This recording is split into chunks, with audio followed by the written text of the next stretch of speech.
ત્વમેવ સર્વમ મમ રંગદેવ.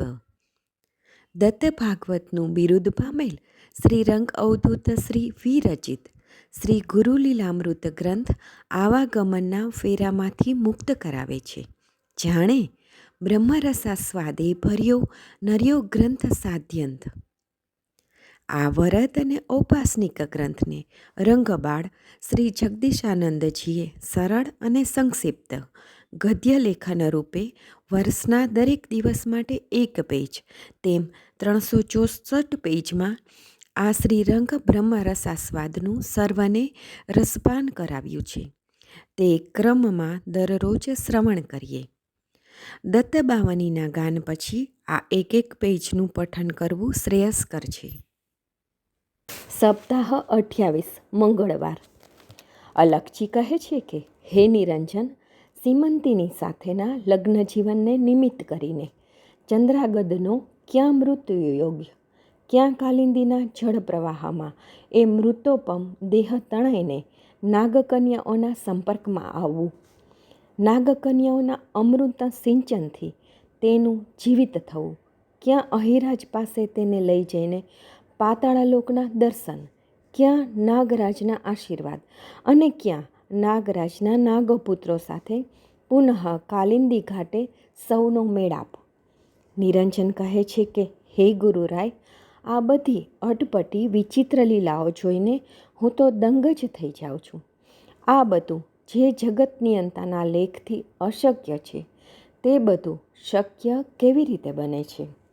અલખજી કહે છે કે હે નિરંજન, આપણે આગળ તને આ જ વાત સમજાવી હતી તેને તું યાદ કર. સદગુરુએ આપેલા શાસ્ત્રોક્ત કર્મ, વ્રત, વિધિના વિધાનોને શ્રદ્ધા ને દ્રઢ સંકલ્પથી જે તે દેવને કે ઈષ્ટગુરુને રીઝવતા શું પ્રાપ્ત નથી થતું? સાંભળ. પૂર્વ સીમંતીએ બાલ્યકાળથી તેના 14મા વર્ષે વિધિએ નિયત કરેલો વિધવા યોગ સાંભળેલો જ હતો. તેના નિવારણાર્થે યાજ્ઞવલ્ક્યના પત્ની વિદુષી મૈત્રેયીએ શિવારાધના અને સર્વોત્તમ સોમવાર વ્રત શ્રદ્ધા અને દ્રઢ સંકલ્પથી કરવાની આજ્ઞા આપી હતી. તે ત્યારથી જ સોમવાર વ્રત કરતી હતી. ચંદ્રાગદ કાલિંદીમાં તણાઈને મૃત્યુ પામ્યો તો પણ તે દર સોમવારે ઉપોષણ કરી નિત્ય નિયમથી શિવ સાંબને એટલી જ શ્રદ્ધા ભક્તિથી પૂજન અર્ચન કરતી હતી. સીમંતીને મૈત્રેયીએ આપેલા અભયવચન પરની શ્રદ્ધાને કારણે તેણે તે વ્રત કે શિવારાધના ત્યજી નહોતી. શિવજીએ જ પુનર્જન્મ આપી અને પુનઃ પાછો એ જ કાલિંદીના ઘાટે નાગપુત્રોને નિમિત્ત કરીને મોકલ્યો.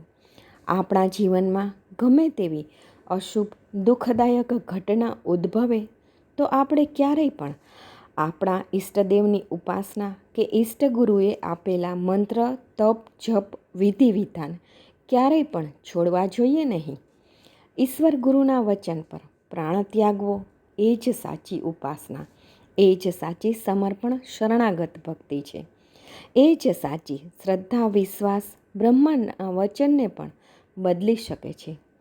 ઈષ્ટગુરુની આજ્ઞાથી જ કહેલા વચનને સાચી દ્રઢતાથી સેવતા પોતાનું આત્મબળ સિદ્ધ થાય છે અને આત્મબળ સિદ્ધ થતાં તે આપણા વિચારોમાં પરિણમી સાધકની સઘળી મનોકામના સિદ્ધ કરે છે. નિત્યક્રમમાં ક્યારેય પ્રમાદ લાવવો નહીં. કોઈ પણ અન્યના કહેવાથી, અન્યની બુદ્ધિગમ્ય વેખરીથી આત્મસગાઈનો ક્યારેય ત્યાગ કરવો જોઈએ નહીં. ગમે તેવી વિપરીત વિચિત્ર ઘટમાળ સર્જાય તો પણ તેનો સંગ છોડવો જોઈએ નહીં. અહીં સીમંતીના માતા પિતાએ જ તેની પુત્રીને વ્રત આરાધના છોડવાની શિખામણ આપી હતી. છતાંય શ્રદ્ધાથી અને દ્રઢ સંકલ્પથી કરેલી આરાધના જુઓ ફળી કે નહીં? અશક્યને શક્ય કર્યું કે નહીં?